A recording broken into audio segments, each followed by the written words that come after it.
வணக்கம். ஆகாஷ்வாணி திருச்சிராப்பள்ளி. மாநில செய்திகள் வாசிப்பவர் சாந்தி ரமேஷ். தலைப்புச் செய்திகள். தமிழக சட்டப்பேரவையில் 2026-27 நிதியாண்டிற்கான நிதிநிலை அறிக்கையை மாநில நிதியமைச்சர் திரு மரிய வில்சன் இன்று தாக்கல் செய்தார். மதுரையில் சட்டக்கல்லூரி அமைக்கப்படும். அரசு ஊழியர்களுக்கான அடிப்படை மருத்துவ காப்பீடு 7.5 லட்சமாக உயர்த்தி வழங்கப்படும். மீனவர்களுக்கான நிவாரணத் தொகை 7,000 ரூபாயாக அதிகரிப்பு உள்ளிட்ட பல்வேறு அறிவிப்புகள் பட்ஜெட்டில் இடம்பெற்றுள்ளன. தவேக அரசின் முதல் பட்ஜெட் ஏமாற்றம் அளிப்பதாக எதிர்க்கட்சித் தலைவர் திரு உதயநிதி ஸ்டாலின் கூறியுள்ளார். மக்களின் எதிர்பார்ப்புகளை நிதிநிலை அறிக்கை பூர்த்தி செய்யவில்லை என்று அஇஅதிமுக பொதுச் செயலாளர் திரு எடப்பாடி கே பழனிசாமி தெரிவித்துள்ளார். தூத்துக்குடி பனிமய மாதா பேராலய ஆண்டு திருவிழாவின் முக்கிய நிகழ்வான சப்பரபவனி இன்றிரவு நடைபெறுகிறது. இனி விரிவான செய்திகள். தமிழ்நாட்டில் அனைத்து தரப்பு மக்களையும் உள்ளடக்கிய வளர்ச்சி, சமூக நீதி, சமத்துவம் ஆகியவற்றை முன்னிறுத்தி மாநில அரசு செயல்படுவதாக நிதியமைச்சர் திரு மரிய வில்சன் கூறியுள்ளார். தமிழக சட்டப்பேரவையில் 2026-27 நிதியாண்டிற்கான நிதிநிலை அறிக்கையை இன்று தாக்கல் செய்து பேசிய அவர் 2036 ஆண்டிற்குள் $1.5 டிரில்லியன் பொருளாதார இலக்கை எட்ட அரசு உறுதி பூண்டிருப்பதாக கூறினார். தமிழக அரசின் டெண்டரில் தற்போது வெளிப்படைத்தன்மை கொண்டுவரப்பட்டு தகுதி வாய்ந்த அனைவரும் பங்கேற்க வகை செய்யப்பட்டுள்ளதாக அவர் குறிப்பிட்டார். 2036 ஆண்டுக்குள் $1.5 டிரில்லியன் பொருளாதாரம் கொண்ட மாநிலமாகவும் உயர்த்த தேவையான சமூக பொருளாதாரம் மற்றும் மனிதவள முதலீடுகளை மேற்கொள்வதற்கு நமது அரசு உறுதி பூண்டுள்ளது. நமது அரசு டெண்டர்களில் வெளிப்படைத்தன்மை கொண்டு வந்துள்ளது. இளைஞர்களுக்கும் சிறு தொழில் செய்பவர்களும் அரசின் டெண்டர்களில் முதல் முறையாக பங்கேற்க ஏதுவாக குறைந்த மதிப்பில் டெண்டர்களில் உள்ள பல்வேறு விதிமுறைகள் தளர்த்தப்பட்டுள்ளன. தேர்தல் வாக்குறுதிகள் அனைத்தும் படிப்படியாக நிறைவேற்றப்படும். முதல் கட்டமாக 10,000 பள்ளிகளில் தூய்மை பாதுகாப்பை உறுதி செய்ய 1,369 கோடி ரூபாய் ஒதுக்கீடு. அரசு பள்ளிகளை நவீனப்படுத்த 300 கோடி ரூபாய். பெருந்தலைவர் காமராஜர் சிறப்பு பள்ளி திட்டத்திற்கு 125 கோடி ரூபாய் ஒதுக்கீடு. பள்ளி கல்வித்துறைக்கு 44,527 கோடி ரூபாய் ஒதுக்கீடு செய்யப்பட்டுள்ளதாக அவர் தெரிவித்தார். மாநிலம் முழுவதும் உள்ள அரசு பள்ளிகள் நவீனமயமாக்கும் நோக்கத்தில் பரிந்துரை செய்யப்பட்ட விதிமுறைகளின் அடிப்படையில் தேவையான உட்கட்டமைப்பு வசதிகளை வழங்குவதற்கான ஒரு பள்ளி நிறைவு திட்டம் அறிமுகம் செய்யப்படுகிறது. 3,734 பள்ளிகள் 2,132 கோடி ரூபாய் மதிப்பீட்டில் இந்த திட்டம் செயல்படுத்தப்படும். பள்ளி கல்வித்துறைக்கு 44,527 கோடி ரூபாய் ஒதுக்கீடு செய்யப்படுகிறது. உயர்கல்வித்துறைக்கு 8,393 கோடி ரூபாய் ஒதுக்கீடு. பொது நூலகங்களை மின்னணுமயமாக்க 10 கோடி ரூபாய். கல்லூரி மாணாக்கருக்கு வெற்றி மடிகணினி வழங்க 2,000 கோடி ரூபாய். மாணாக்கருக்கு நவீன மிதிவண்டிகள் வழங்க 272 கோடி ரூபாய் ஒதுக்கீடு என்றும் அவர் கூறினார். மதுரையில் சிறப்பு சட்டக்கல்லூரி தொடங்கப்படும். மக்கள் நல்வாழ்வுத்துறைக்கு 23,357 கோடி ரூபாய் ஒதுக்கீடு. 5 மண்டலங்களில் புற்றுநோய் பராமரிப்பு மருத்துவமனைகள் அமைக்கப்படும். சமூக நலன் மகளிர் உரிமை தொகை வழங்க 9,818 கோடி ரூபாய் ஒதுக்கீடு. தொழிலாளர் நலத்துறைக்கு 2,022 கோடி ரூபாய் ஒதுக்கீடு என்றார்.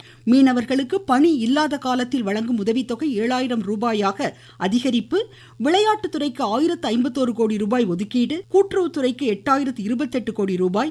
வேளாண் துறைக்கு 14,984 கோடி ரூபாய்.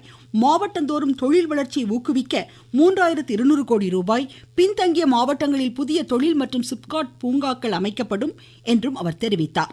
தஞ்சை, திருவண்ணாமலை, சேலம், கடலூர், விருதுநகர் மாவட்டங்களில் அறிவுசார் குறைபாடு உடையோருக்கான நம்பிக்கை இல்லம் என்ற அரசு நிறுவனங்கள் அமைக்கப்படும்.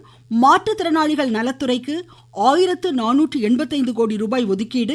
மாற்றுத்திறனாளிகளுக்கு உயர்தர உதவி உபகரணங்கள் வாங்க 50% மானிய நிதி உதவி வழங்கப்படும் என்றார். புனித ஹஜ் பயணம் மேற்கொள்ளும் பயணிகளுக்கு அரசு வழங்கும் மானியம் 35,000 ரூபாயாக உயர்த்தப்படும். சிறுபான்மையினருக்கான உதவும் சங்கங்கள் கூடுதலாக அமைக்கப்படும். பழங்குடியினர் குடியிருப்புகளில் அடிப்படை வசதிகளை மேம்படுத்த ஆன்றோர் மேம்பாட்டு திட்டம் செயல்படுத்தப்படும். நகர்ப்புறம், கிராமப்புறங்களில் சமூக பொருளாதார வளர்ச்சியை மேம்படுத்தும் நோக்கில் அயோத்திதாசர் பண்டிதர் வாழ்விட மேம்பாட்டு திட்டம் செயல்படுத்தப்படும். பெண் விவசாய தொழிலாளர்களை நில உரிமையாளர்களாக மாற்றும் மண்ணின் மகள் திட்டம் செயல்படுத்தப்படும். ஆதிதிராவிடர் பழங்குடியின மக்களின் வாழ்வாதாரத்தை உறுதி செய்ய வெற்றி தொழில் முனைவோர் திட்டம் செயல்படுத்தப்படும் என்றும் அவர் கூறினார். இந்து சமயத்துறைக்கு 708 கோடி ரூபாய் ஒதுக்கீடு. மூத்த குடிமக்களின் புனித பயணம் திட்டத்தின் கீழ் 2.5 லட்சம் பேர் பயன்பெறும் வகையில் 20 கோடி ரூபாய் ஒதுக்கீடு செய்யப்பட்டுள்ளது என்றார். மாமல்லபுரத்தை சர்வதேச சுற்றுலா தலமாக மேம்படுத்த நடவடிக்கைகள் எடுக்கப்படும். ஒகேனக்கல், காவிரி, மதுரை வைகை பாபநாசம் தாமிரபரணியில் நதி சுற்றுலா உருவாக்கப்படும்.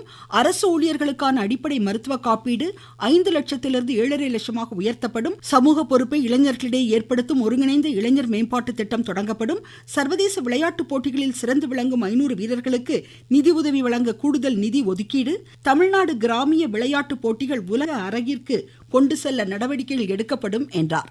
வரும் செப்டம்பர் 15ஆம் தேதி முதல் குழந்தைகளுக்கு தாய்மாமன் சீர் வழங்கும் திட்டத்திற்கு 560 கோடி ரூபாய் ஒதுக்கீடு செய்யப்பட்டுள்ளதாகவும் அமைச்சர் தெரிவித்தார். மாநில வீட்டு வசதி திட்டமான வெற்றி வீடு திட்டம் அறிமுகம். வீட்டு அலகு தொகை 5 லட்சமாக உயர்த்தப்படும்.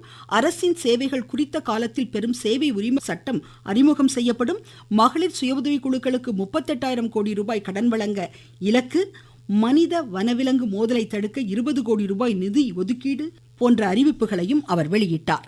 இந்த பட்ஜெட்டில் நடப்பு நிதியாண்டிற்கான திருத்த வரவு செலவு திட்ட மதிப்பீடுகள் 3.5 லட்சம் கோடி ரூபாயாக உள்ளதாகவும் மாநிலத்தின் சொந்த வரி வருவாய் 2,54,000 கோடி ரூபாயாக இருக்கும் என்றும் அமைச்சர் கூறினார்.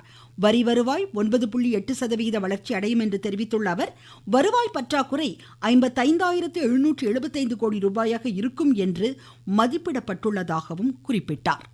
நீங்கள் கேட்டுக்கொண்டிருப்பது ஆகாஷ்வாணியின் மாநில செய்தி அறிக்கை. தாவேகா அரசின் முதல் பட்ஜெட் ஏமாற்றம் அளிப்பதாக எதிர்க்கட்சி தலைவர் திரு உதயநிதி ஸ்டாலின் கூறியுள்ளார். சட்டப்பேரவை வளாகத்தில் இன்று செய்தியாளர்களிடம் பேசிய அவர், திமுக அரசின் திட்டங்களை பெயர் மாற்றம் செய்து தற்போதைய அரசு புதிய திட்டங்களாக தெரிவிப்பதாக குறை கூறியுள்ளார். தேர்தல் நேரத்தில் தாவேகா வழங்கிய வாக்குறுதிகள் எப்போது நிறைவேற்றப்படும் என்றும் அவர் வினா எழுப்பியுள்ளார். தேர்தல் நேரத்தில் கொடுக்கப்பட்ட வாக்குறுதிகள் தொடர்பாக பட்ஜெட்டில் எந்த அறிவிப்பும் இல்லை என்று அஇஅதிமுக பொதுச் செயலாளர் திரு எடப்பாடி கே பழனிசாமி கூறியுள்ளார். சென்னையில் இன்று செய்தியாளர்களிடம் பேசிய அவர், 2,500 ரூபாய் மகளிர் உரிமை தொகை, ஆண்டுக்கு 6 சிலிண்டர் தொடர்பான வாக்குறுதிகள் இல்லை என்று தெரிவித்தார்.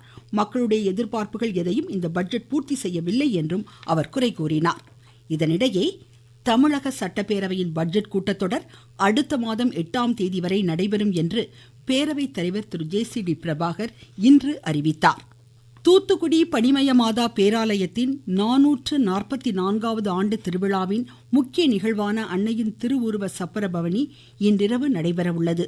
இதனையொட்டி பல்வேறு மாவட்டங்களிலிருந்து ஏராளமான பக்தர்கள் தூத்துக்குடிக்கு வருகை தந்தவனம் உள்ளதாக எமது செய்தியாளர் தெரிவிக்கின்றார். உலக தாய்ப்பால் வார விழாவை ஒட்டி திருவாரூர் மாவட்டம் மன்னார்குடி அரசு மருத்துவமனையில் ஊட்டச்சத்து பெட்டகம் வழங்கி தாய்ப்பாலின் முக்கியத்துவத்தை குழந்தைகள் நல மருத்துவர் டாக்டர் ராகுல் வலியுறுத்தியுள்ளார்.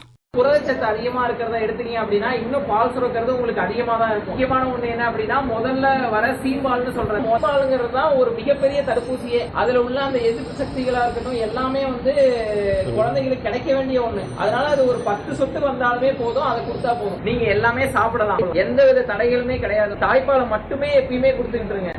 நீட் விவகாரம் உள்ளிட்ட பல்வேறு பிரச்சனைகளில் அமளி காரணமாக நாடாளுமன்ற இரு அவைகளும் பிற்பகல் 2 மணி வரை இன்று ஒத்திவைக்கப்பட்டுள்ளன.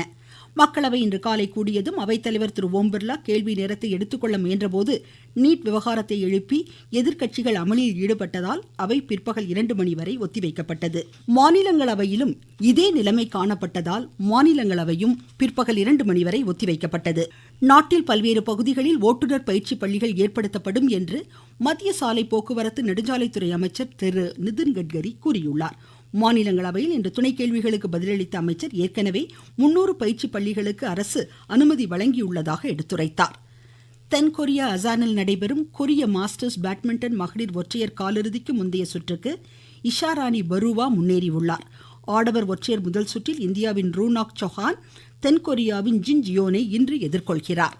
மீண்டும் தலைப்புச் செய்திகள். தமிழக சட்டப்பேரவையில் 2026-27 நிதியாண்டிற்கான நிதிநிலை அறிக்கையை மாநில நிதியமைச்சர் திரு மரிய வில்சன் இன்று தாக்கல் செய்தார். மதுரையில் சட்டக்கல்லூரி அமைக்கப்படும். அரசு ஊழியர்களுக்கான அடிப்படை மருத்துவ காப்பீடு 7.5 லட்சம் ரூபாயாக உயர்த்தப்படும். மீனவர்களுக்கான நிவாரண தொகை 7,000 ரூபாயாக அதிகரிப்பு உள்ளிட்ட பல்வேறு அறிவிப்புகள் பட்ஜெட்டில் இடம்பெற்றுள்ளன. தாவேகா அரசின் முதல் பட்ஜெட் ஏமாற்றம் அளிப்பதாக எதிர்க்கட்சி தலைவர் திரு உதயநிதி ஸ்டாலின் கூறியுள்ளார். மக்களின் எதிர்பார்ப்புகளை நிதிநிலை அறிக்கை பூர்த்தி செய்யவில்லை என்று அஇஅதிமுக பொதுச் செயலாளர் திரு எடப்பாடி கே பழனிசாமி தெரிவித்துள்ளார். தூத்துக்குடி பனிமய மாதா பேராலய ஆண்டு திருவிழாவின் முக்கிய நிகழ்வான சப்பர பவனி இன்றிரவு நடைபெறுகிறது. இத்துடன் இந்த செய்தி அறிக்கை முடிவடைந்தது.